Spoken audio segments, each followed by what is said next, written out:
Merhabalar kıymetli izleyicilerim ve takipçilerim. Binnur'un Mutfağı kanalıma ve mutfağıma hoş geldiniz. Bugün sizlere tam ölçülü, şerbetini tam çeken kalbura bastı tarifim var. Hamurun içerisine koymuş olduğum ceviz sayesinde de çok lezzetli oluyor. Bu kalbura bastığı yapmak gerçekten çok kolay ve tadına doyamayacaksınız.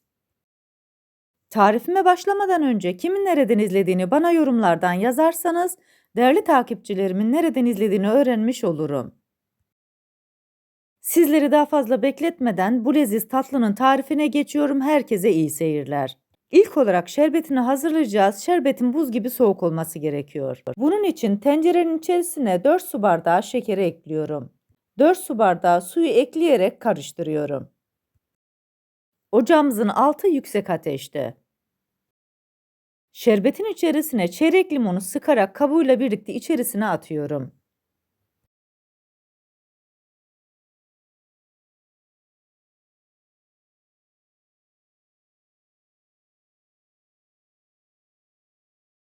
Şerbetimiz kaynamaya başladı. Ocağımızın altını kısık ateşe getiriyoruz. 10 dakika boyunca kısık ateşimizde şerbetimiz kaynayacak. 10 dakikanın sonunda kıvamı oldukça güzel oldu. Ocağımızdan alıyoruz ve soğuması için kenara koyuyoruz. Kalbura bastının hamuru için 200 gram oda sıcaklığında bekletmiş olduğumuz tereyağını yoğurma kabının içerisine koyuyoruz. 1 çay bardağı sıvı yağını ekledikten sonra içerisine 1 çay bardağı toz şekerini koyuyorum. Spatula yardımıyla bu 3 malzeme birbirine iyice geçinceye kadar karıştırıyorum.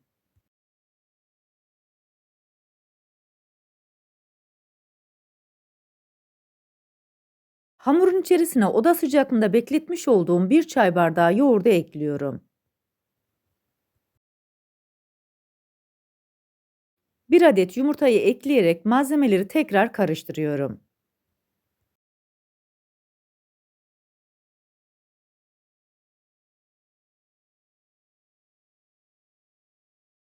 Tarifimde 5 su bardağı un kullandım. Unu yavaş yavaş kontrollü bir şekilde ekliyorum. Oldukça yumuşak bir hamur elde edeceğiz. Sizler de ununuzu eklerken kontrollü ekleyin. Hamurun yumuşaklığı ununuzun kalitesine göre ve markasına göre değişkenlik gösterebilir. Biraz daha karıştırdıktan sonra içerisine 1 paket kabartma tozu, 1 paket vanilyayı ekliyorum. Spatulayı hamurun içerisinden çıkartıyorum. Bu aşamadan sonra artık elimle yoğurmaya devam edeceğim. Tabii ki unumuzu da azar azar ekliyoruz. Bu arada tarifimi buraya kadar izleyip beğendiyseniz ve hala kanalıma abone değilseniz, abone olarak beğeni ve yorumlarınızla beni desteklerseniz çok sevinirim. Beğeni ve yorumlarınız benim için gerçekten çok kıymetli.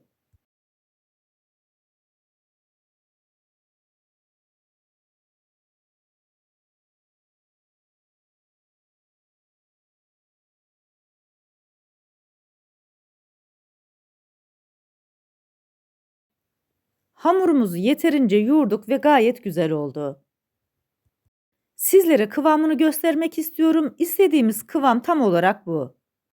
Hamurun içerisine 1 su bardağı irice rondodan geçirmiş olduğum cevizi ekliyorum. Bu tatlının içerisindeki cevizin iri olmasına özen gösterin. Toz haline getirirseniz ceviz koymanın hiçbir anlamı olmaz. Cevizi de hamurla güzelce birbirine karıştırdım. Tepsiye alıyorum, kenara koyuyorum. Hamurdan ceviz büyüklüğünde parçalar alarak ilk önce avucumda sıkıştırıyorum, daha sonra beze haline getiriyorum. Böyle yaptığımız zaman bütün kalbura bastılarımız aynı ölçüde olacak. Yapmış olduğumuz bu hamurdan bir tepsi tatlı elde edeceğiz. Tarifimde kullanmış olduğum bütün malzemeleri videomun altındaki açıklama kısmında ölçüleriyle birlikte paylaşıyor olacağım. İsterseniz oradan da bakıp faydalanabilirsiniz. Artık hamurumuza şekil verme zamanı. Her yerde bulabileceğiniz silikon aparatı alıyorum. Üzerine bir tane bezeyi koyarak elimle bastırıyorum. Hamurun kenarını kaldırarak yavaşça yuvarlıyorum. Bu aşamada çok fazla sıkı yapmayın. Arasının açık olması gerekiyor. Aparatın üstüne bezeyi koyuyorum ve elimle çok hafif bastırıyorum. Daha sonra uç kısmından başlayarak yavaş hareketlerle katlıyorum. Çok sık olmayacak şekilde rulo yapıyorum. Şekil vermiş olduğum tatlıyı yağlı kağıt serdiğim fırın tepsisinin içerisine yerleştiriyorum. Bu arada kalbura bastı tarifimi buraya kadar izleyip beğendiyseniz, sosyal medya hesaplarınızdan arkadaşlarınızla paylaşarak bana destek olursanız çok sevinirim. Ayrıca kanalımda birbirinden güzel diğer tariflerim var. Onlara da göz atmayı sakın unutmayın. Hamura şekil verirken fırınımızı da 180 derece alt üst ayara açtık. Hazırlamış olduğum kalbura bastıyı sıcak fırına götürüyorum. 35 dakika boyunca kontrollü bir şekilde pişiriyorum. Fırından çıkartır çıkartmaz alt tarafındaki yağlı kağıdı çıkartıyorum. Bu arada fırının ilk sıcağı da geçmiş oluyor.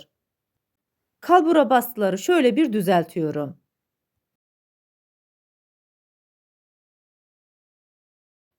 Daha sonra buz gibi soğumuş olan şerbeti kalbura bastıların üzerine döküyorum. Tatlıda kullanmış olduğumuz şerbetin buz gibi soğuk olması gerekiyor. Kalbura bastılarının da fırının ilk sıcağının çıkmış olması gerekiyor.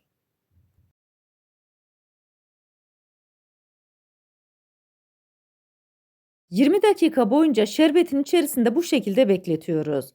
20 dakikanın sonunda tatlılarımızı ters çeviriyoruz. Yarım saat boyunca bu şekilde bekleteceğiz. Daha sonra tekrar ters çevirerek içerisine koymuş olduğumuz bütün şerbetin çekmesini bekliyoruz. Kullanmış olduğum şerbet tam ölçüdür. 4 saatin sonunda artık tatlımız servis için hazır.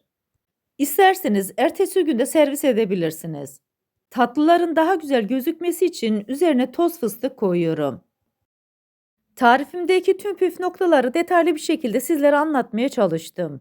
Ancak yine de aklınıza takılan bir kısım olursa bana yorumlardan yazabilirsiniz. Oradan da elimden geldiğince sizlere dönmeye çalışırım. Şerbetini tam çeken, kapış kapış giden kalbura bastının sizlere bir de iç dokusunu göstermek istiyorum. Tadına doyamayacağınız çok lezzetli, içerisindeki ceviz sayesinde de lezzetine lezzet kattığımız tatlımız hazır. Bu leziz tatlıyı yapıp deneyecek olan herkese şimdiden afiyet olsun. Bir tarifimizin daha sonuna geldik. Videomu izlediğiniz için teşekkür ederim. Bana destek olmak için tarifimi beğendiyseniz beğenmeyi, abone değilseniz abone olmayı, yeni tariflerimi izlemek için bildirim zilini açmayı, tariflerimi sevdiklerinizle paylaşmayı unutmayın. Her şeyin gönlünüzce olması dileğiyle. Hoşça kalın, afiyetle kalın, Allah'a emanet olun.